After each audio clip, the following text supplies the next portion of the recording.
Good morning. How are you? You got me? Yeah, I'm good, man. How are you doing? Good. Welcome to the podcast. Thank you. So what's Is the the morning routine? I'm kind of interested sometimes hearing how people get up and get after the day. man? Well, this week has been a little bit weird. Usually, I'm up at around 4:30, take care of the dog, and do that dog stuff in the morning, and then I'll go out for a walk or a jog or something, and then I come back and just get ready for work. Pretty standard morning stuff. But I don't know. September's kind of been kicking my butt a little bit, man. I guess climbing mountains and chasing elk. So this week I've been sleeping in a little bit. I've been getting up around 5 or 5:15, and my morning walk jogs have been slower and certainly just kind of slower. Yeah. How about you? What do you do in the morning? That's early, man. You're in Alaska. You're probably fighting grizzly bears for fish by this time already, aren't you?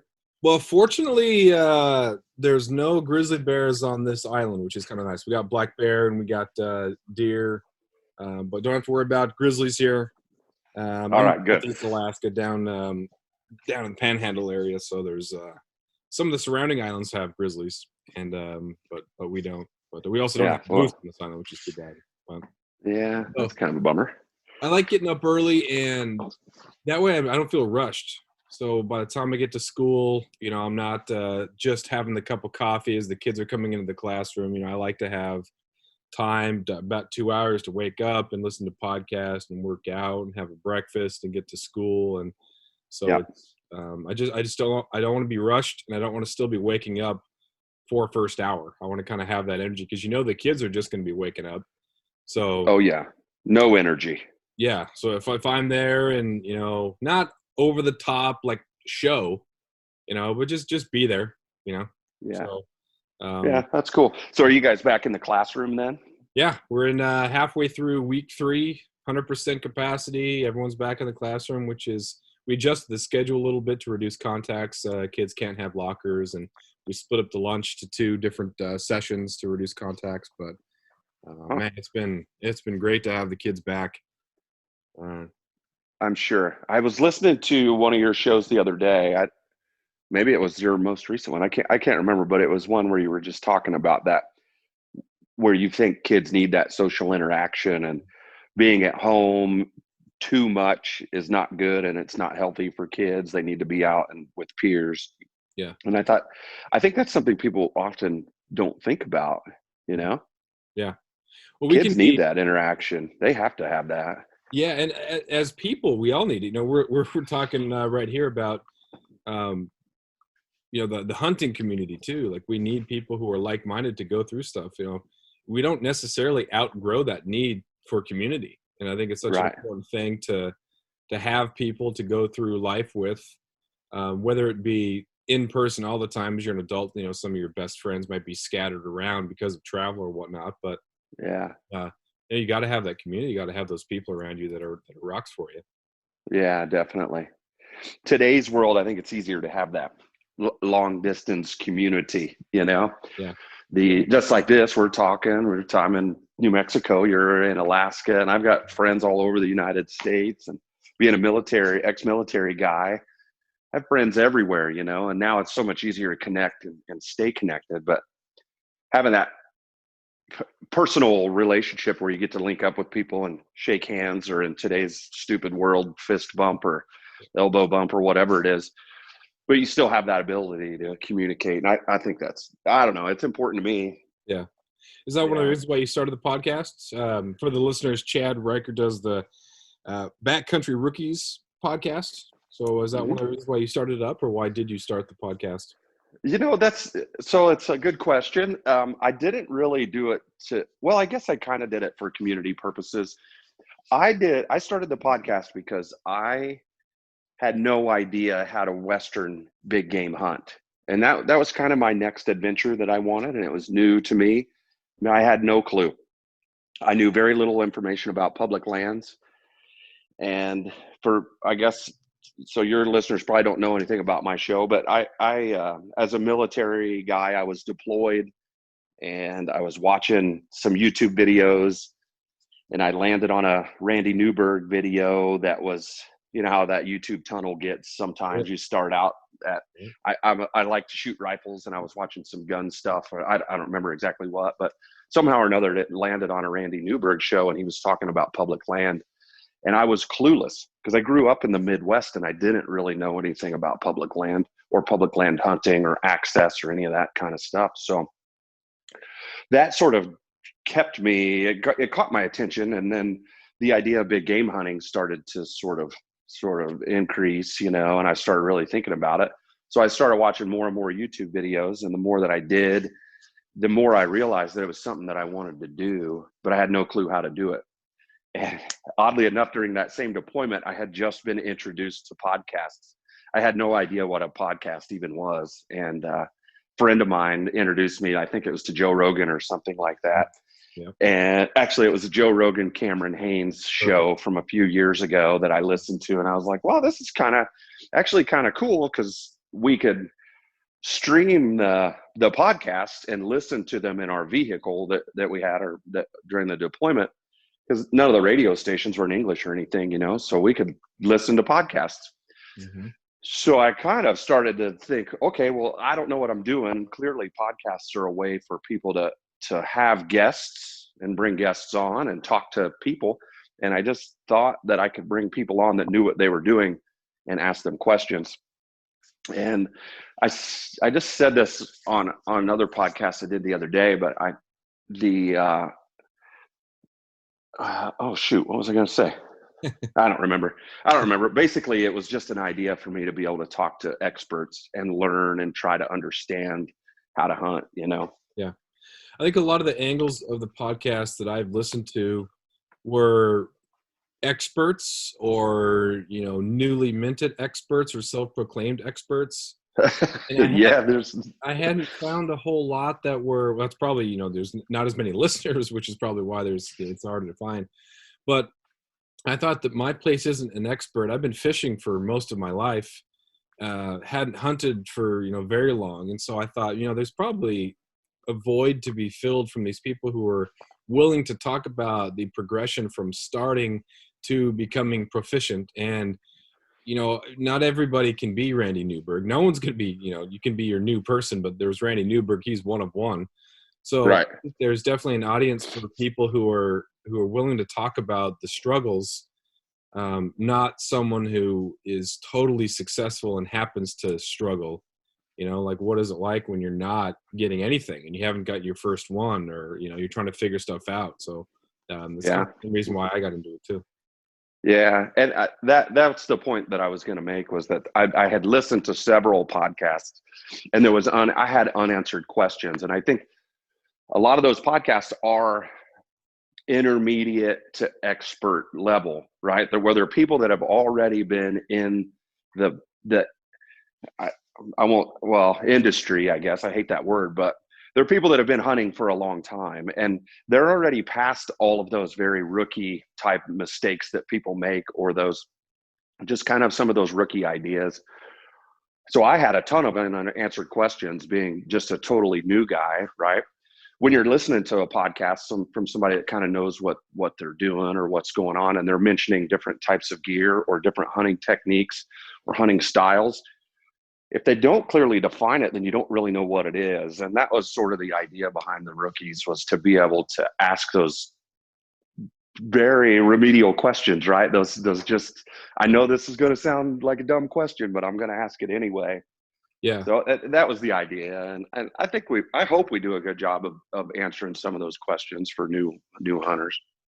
When you listen to experts talk, like or if you're hunting with someone who's been hunting for a long time, you'll pick on little things that they won't instruct, that you will learn from because you thought, oh, that's how you do that. It can be as simple as when you're hunting up here, walking in muskegs, like where to step so you don't get soaked. But it's not something that I would even think to tell anybody. It's like, oh, you're walking through a muskeg, just don't make as much noise.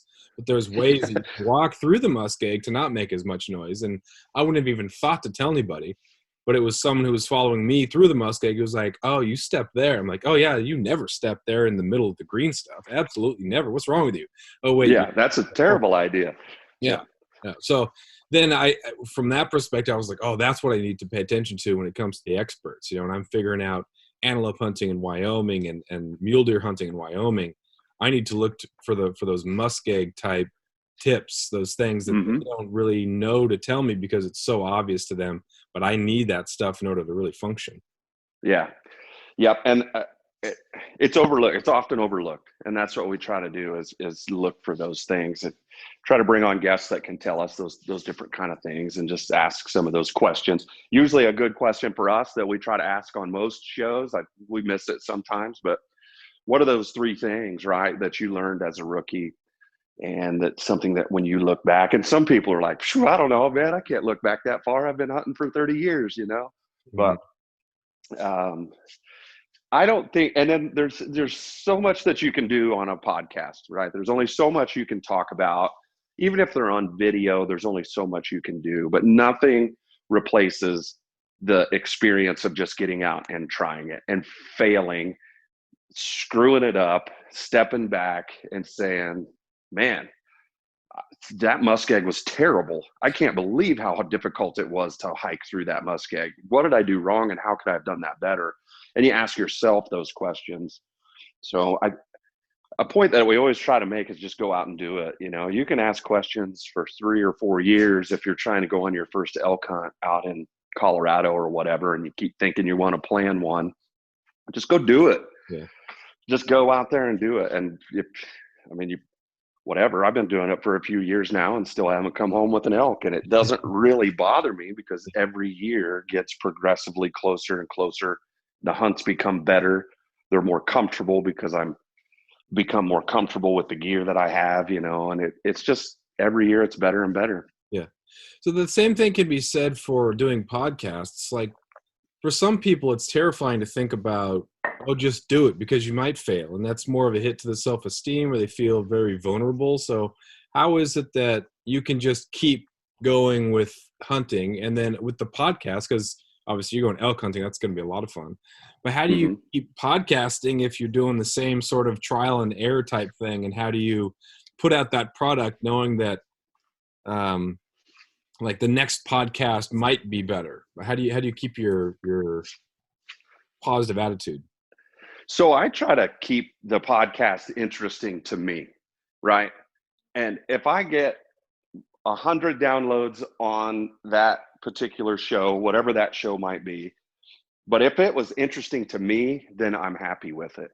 If I get 5,000 downloads on a show and it's interesting to 5,000 people and me, I'm happy with that. And I think you probably have gone through this too. You have a lot of shows.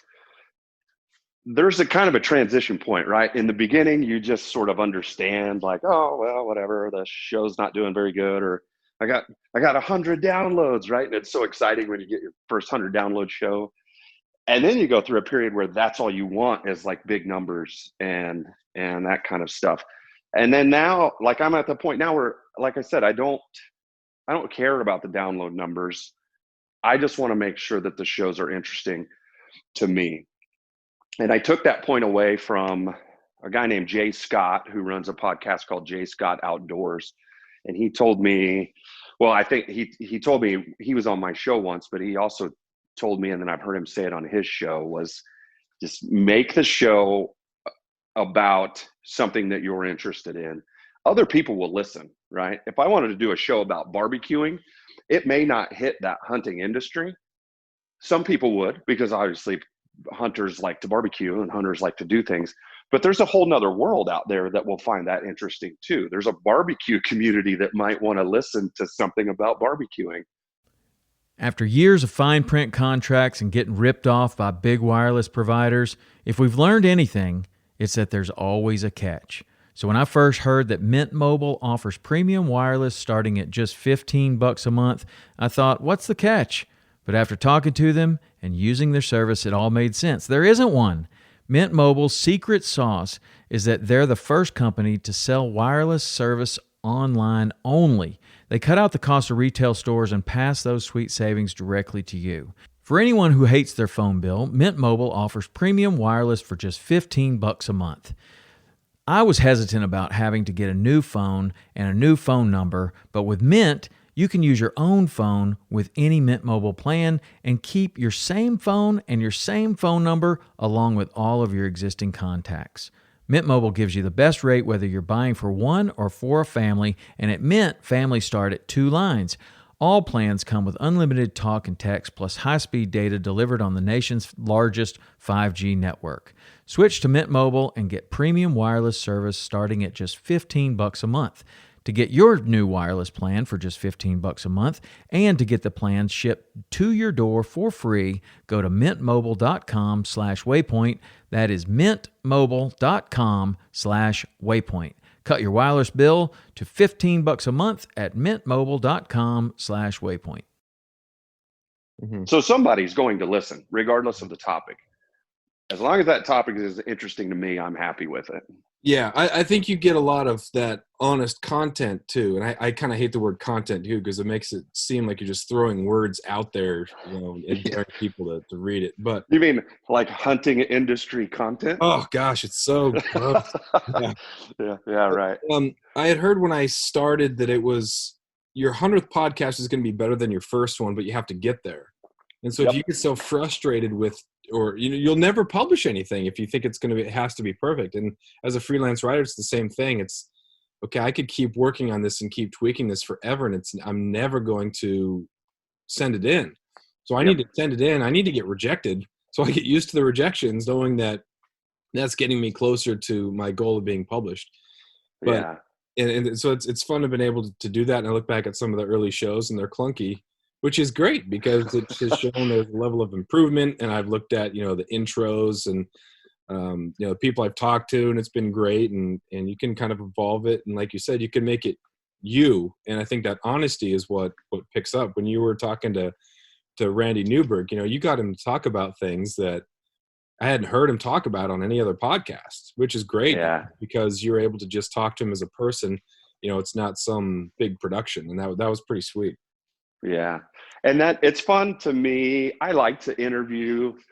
I like to talk to people, right? It's something I enjoy. And if it's a bigger named person like a Randy Newberg, or I've had Corey Jacobson on a couple of times. And I think that those guys, they're interviewed so much and they talk about the same things so much that I think it's fun to sort of pull them out of that normal just zone that they're normally in on a podcast and just talk to them as people. They're people no matter what, they got a morning routine just like you do and just like I do, and they do their thing. I had Corey Jacobson on one time, and before I had him on, I messaged with his hunting partner, Donnie Drake, and I said, Donnie, you got to give me something that I can bust on Corey about. Like I want to get him, I want to kind of knock him back on his heels and get him laughing a little bit. And Donnie gave me a little piece of insight, that happened on on one of their hunts a couple of years back or whatever. And he said, I'm telling you, you don't even have to explain it. Just ask him this question and it's going to totally catch him off guard. And it was so funny. Like I asked the question, it was something about his calling and him being like the Superman of elk calling or something. And I don't remember the exact scenario, but either way, I asked him that question and Corey stopped and paused, and I had to edit out a little piece of the show because there was such a long pause. And then he's like, where did you get that? How did you hear that? And it was totally, and then he was like, Donnie, I'm going to get Donnie, man. You wait till I talk to Donnie. And to me, it was just fun to kind of play that, I like to do that. I'll reach out to people sometimes and just try to find new information. And with Randy, I've never really heard Randy talk about he has a few times, just little tidbits here and there about his rookie years and his younger years. So I wanted to hear some of those mistakes that he made as a young guy, a new hunter. And that was kind of the whole idea behind that show. Yeah, it was great hearing about the academic probation and going down to 8. It was so awesome to extract that. And that makes them, that a guy like Randy has so many stories, so many volumes and volumes, but he can't possibly hit everything. It's not all relevant. Right. So it's great. But Corey and Donnie are great. Because those guys are funny. As they still have that just buddies who are excited to hunt. Like they don't ever walk up on a deer or an elk and like, yeah, well, here's another one. You know, they just seem like they are still legitimately excited, and it's not a show. Yeah. It is a show, but you know, it seems like you are along for the ride. It's not a huge production. Right. And I don't think they've let it grow too big. I think there's some other groups out there and there's some other people that have sort of let their things go too far. And now it's almost like they're forced into making certain stuff.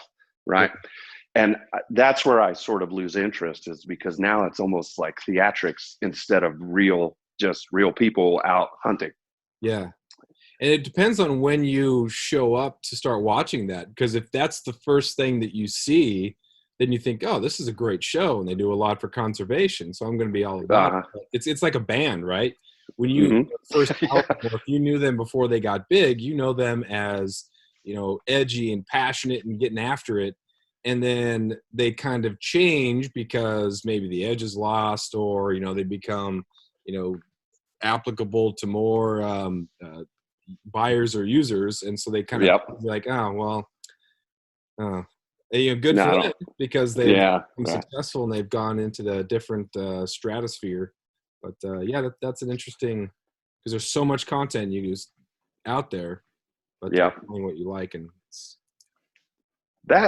so I think that's a really kind of a good point too, is just on the topic of our favorite word, content, right? So coming up as this backcountry rookie, and this is something you and I talked about this before. This is something that kind of hits home with me, is the whole social media aspect and the whole idea of hunting with social media. So when I started Backcountry Rookies, I had never had a Facebook account, didn't know what Instagram was, like none of it, personal accounts, none of it, anything. I stayed totally off of social media, and my life was way better. I can tell you that for sure. So I started Backcountry Rookies, and I started all this social media, and I had the podcast going, and it seemed like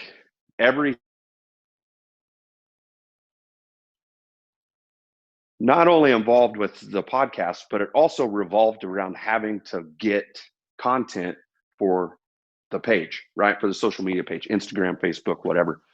And I never had the opportunity to start to like hunt and enjoy hunting without having to think, oh crap, I got to get a picture of this, and I have to get a picture of that, and I need this little video, and I have to do, all of these things. And they never really had that opportunity because there was that whole social media thing that was always hanging over. And I think a lot of that was because they all started at the same time, you know? Yeah. They all came up at the same time. And this year, we didn't really do any pictures. We even had a camera guy scheduled to go out with us that we were going to take. And we ended up not taking the camera guy because we just said, let's just go and enjoy hunting. And let's just go and have fun, and let's hunt. And I had the best hunting year that I've had ever, probably. And I think a lot of it was due because we were hunting instead of walking through the woods, trying to think about taking pictures and trying to get crap for social media. Yeah. And I think a lot of people nowadays are in that same boat, right? A lot of people are just focused on what can I do for my social media page instead of just enjoying it, right? Getting out there and hunting and looking around and spending time and just enjoying the outdoors. So, well, so if it brings value to you, it'll bring value to someone else. If it's just, you know, content or a way to separate people from their money, it's going to come off not as, yeah, especially for us at the lower level. There are some people who can do anything; it doesn't matter, and you know it's going to be tons of likes and comments. Oh my gosh, that's amazing! And you know they can do anything. But I think starting out, so you don't get caught up in that. Just okay, how can I make money? You know, it's that bringing value. You know, right? And am I bringing any sort of value? And so I don't have to post every day. And if I get, you know, who cares how many likes and I got some more followers, whatever, you know, but that content or that stuff that I'm providing, am I providing any sort of value? Yep. And if not, then that should be my editor. Yeah.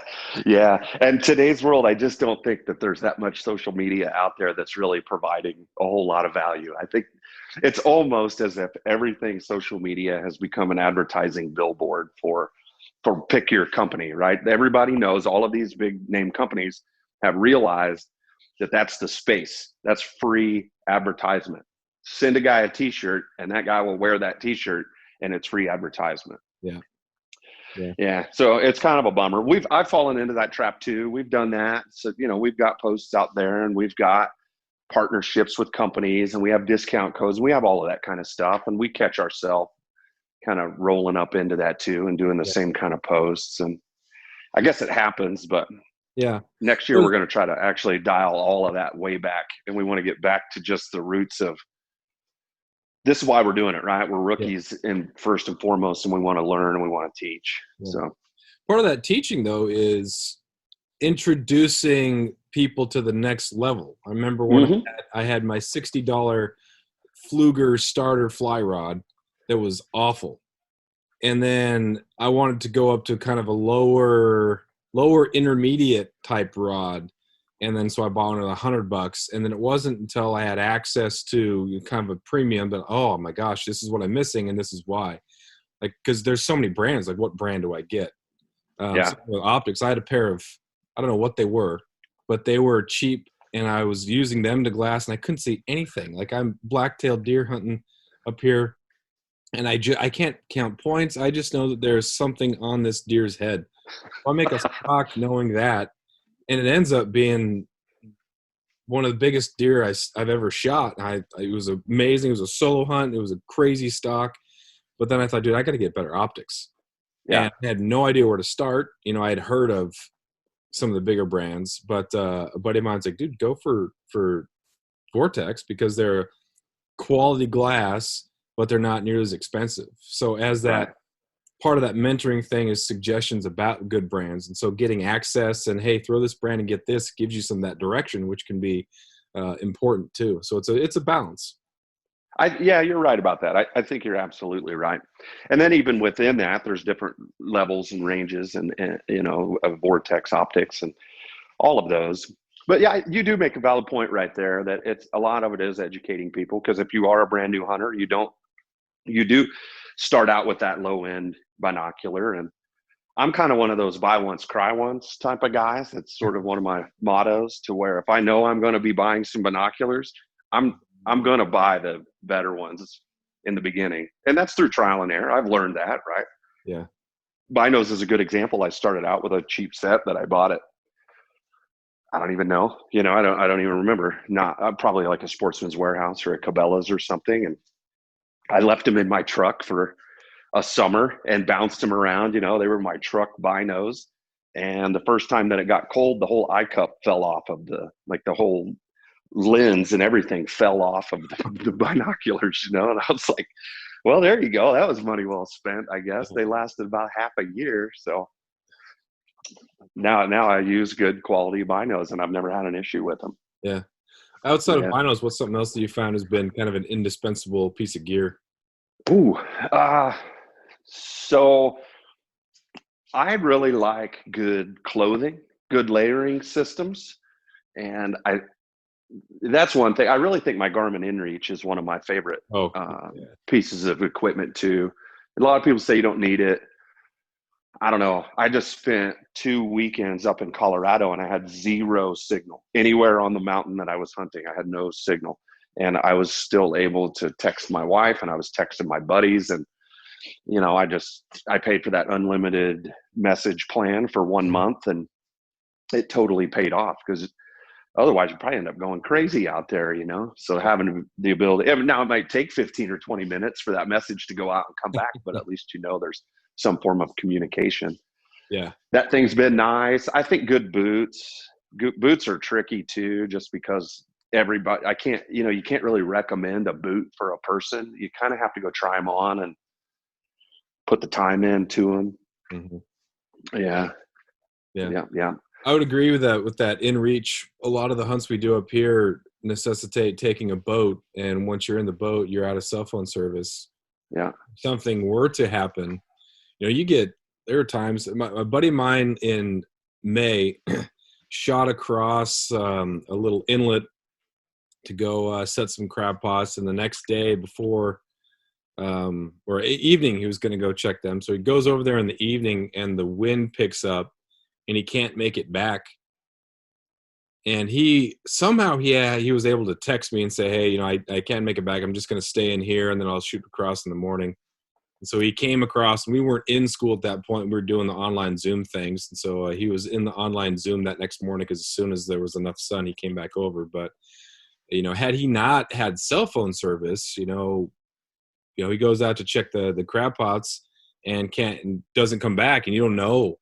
And the margin for error is so much smaller, and things happen a lot faster when you're involving the ocean, because if there's wet hypothermia, so that's a whole different thing. So I love my Garmin, mine is actually a DeLorme InReach. It was right before they were purchased by Garmin, but that thing is really, really, really important up here. I like it a lot. Yeah, it's super nice to have. And just, it's one thing, before I go on any hunt anywhere, my wife just always says, hey, you got your little messaging thing turned on?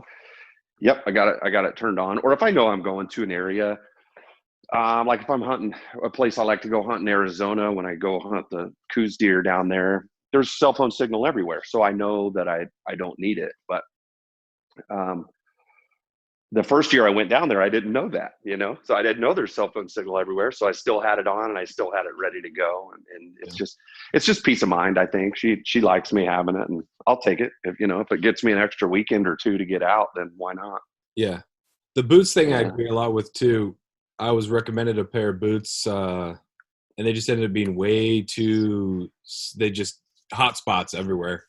Oh man. They never really broke in. I hiked a couple different long hikes, and I did the Dr. Scholl's paths. And I was just hoping at some point they'd break in enough, but just always blisters, and they're a really good, sturdy pair. I like the stiffness of the sole, but it tore up the feet. Yeah. What's funny too, another thing is that people don't really think about, but people don't test their socks. And so this past summer, living here in New Mexico, it gets pretty hot, right? And it was a different environment for me than where I was used to. And I came out here, and I knew I liked my boots, but I thought, I'm going to try different socks and see if that has a different outcome on my feet. And that did also. There was some socks that they're too thick, and when you try to get them into your boot, it's too tight, and then you end up with hot spots on your boots. Mm-hmm. I think that it's almost like a combination that really needs to go together. You really need to find what fits. Yeah. Obviously that boot fitting up front is like, I know that it fits really well. And when I tried those heavier socks, I kind of assumed I was going to have some problems with them, but and then you can really reduce a lot of the impact on your knees and your ankles and your hips and all of that stuff by just having a little bit of padding on the bottom of your socks too. I used to wear a pair of socks that were just real thin, and there wasn't any cushion built into them. And I found that my feet, ankles, and knees hurt more than if I wore a good pair of socks that were padded. Yeah. Makes sense. Yeah. So I try to play around with everything. When it comes to gear, I'm always tinkering and trying something new and buying something new, or selling off something that didn't work. And yeah, well, the more comfortable you are, the longer you'll stay. So that's absolutely. And that's something I'm kind of there. Like, I've got a gift card for Go Hunt, the shop at Go Hunt actually. And I need to spend it, I'm going to spend it on something. But I was thinking last night, I was like, my gosh, what do I actually need? And I think over the last 3 years, or 3 or 4-ish, I've really kind of developed my system, and I'm really happy with the way everything works together and is set up and ready to go. So good. Kind of hard. I'll figure something out. I'll get something, but of course, if anything, it'll just be to test or play with or goof around with something, Yeah, that's half the fun, right? Yeah, for sure. Well, For sure. what else you got? Any tips about podcasting or hunting or insight or anything there? It's 5:30. I got to start getting into my morning routine so I can get to school on Sure. time. So what do you got? I will tell you this, and this applies to both, right? It probably applies to everything. You're fly fishing, whatever it is, and it's just go and do it. If you get that idea that you want to try something new, maybe do a little bit of research, trying to figure something out. Like, okay, well, if I want to go elk hunting, Florida, right? I want to go to Florida. Well, that's not going to work out for you. So do that little bit of research on where to go, best seasons to go. This applies to hunting, obviously not podcasting, but get the rule book for the state that you want to go to, or get the, that state rule book for that game, and just do a little bit of research and then just go do it. When it comes to podcasting, I think that one is just fun. So with podcasting, I think it's important to find what it is that you want to podcast about. And I think a lot of times that people, they just want to start a podcast for whatever reason it is, who knows? And there's no real direction, or there's no real idea behind it. Like, where do I want to be in 25 shows, Mm-hmm. So they start it. And then after that 10th show or whatever, they're like, well, I don't even know what I'm talking about. I don't know who I'm talking to. I don't know why I'm talking to them, but I got a podcast. And I think those fizzle out. But when you have the ones that they're about a certain topic, or they're for a certain reason, those are the ones that usually seem to keep pushing, right? And they're the ones that seem to keep on going. Yeah. I don't think you need good equipment up front when it comes to podcasting. I started out with an old beat up Windows computer and a USB headset that I bought at the grocery store. Yeah. You can tell if you go back and listen to some of those shows, you can tell that I'm on a USB headset from the grocery store. But the point is that I was doing it right, and I was recording, and the audio was good enough. Mm-hmm. And now I've upgraded, and now I use way better equipment, and it's the audio quality is better, and they're not always going to be perfect. I've had some where my audio quality is great because I'm using good equipment, but the person on the other end is using their cell phone up to their ear, and you could hear the speaker like rubbing their cheek and making terrible noise. Sometimes you just can't control it, so you just got to go with it. Yeah, that is, you kind of cross your fingers a little bit when you listen to the playback. You're like, okay, how do we do? And you just think like, all right, we're about at the same level, and all right. Yeah. Perfect. Yeah. And you use Zoom. I've just started using Zoom here recently. Zoom makes it easy because I think it balances a lot of that audio for you. Yeah, it's so nice. I'm really amazed. I used to use Zencaster, which is a web-based, and there were 2 different audio files, which was kind of nice because then you could put that in there and you could adjust the levels a little bit. But having just one file is so nice. And I'm amazed that Skype missed out on this, because Skype was the name. And then all of a sudden Zoom came out of nowhere and everybody was on Zoom. So I don't know how Skype missed out on this, but man, Zoom's killing it. Yeah. I started out using Skype, and Skype was good. I can't even remember what Skype recorder that I had, but I was able to separate the files, which for editing purposes, if you have to edit, it's nice because you can kind of mute one person and let the other person talk, if you're talking over each other and that kind of stuff. Mm-hmm. So I used Skype for a while, and then I got to where I was just using my cell phone for everything, but I was running the cell phone through a Zoom H6, and then I was able to use my good headset, but the person on the other end was just cell phone quality. So you never really knew what you were going to get out of their cell phone quality. Mine was usually good. And then I found Zoom, and that's about all I use now. Yeah. I paid for the subscription for it just so I would have it. And if you have 4 or 5 different people on, it can separate all of those files for editing purposes. And then you can go in and kind of clean it up a little bit if you need to. Nice. So, good. Yeah, but it works. Perfect. Yeah. All right, well, thanks again for being on here. Thanks for putting out quality content, man. That's good stuff. Hey, and of course, hunting industry content. Yeah, that's right. That's what we did.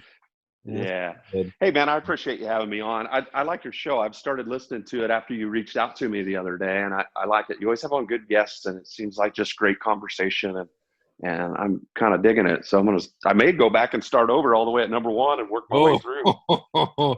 There's some funny ones in there. There's some. It's laughable, but it's the starting point. Yeah, that's good.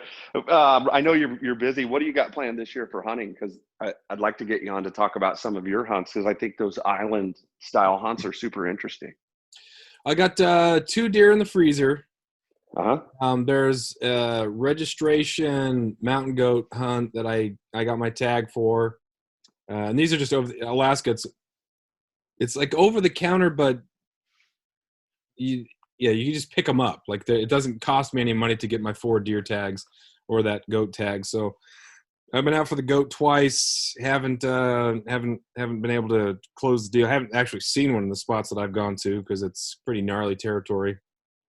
I got mule deer in Wyoming, and then that's it. It's just just deer, mountain goat, mule deer in Wyoming, and that's the plan for this fall. Sounds like a pretty full season. Well, keep me in the loop, man. Definitely, because like I said, I'd like to get you on. Maybe we'll talk about that Wyoming hunt, about traveling from. I've talked to people about going from the lower 48 up to Alaska, but I've never really talked to anybody that's coming from Alaska and coming down. So that might be a cool. What are you doing? It makes no sense. Like, it makes sense.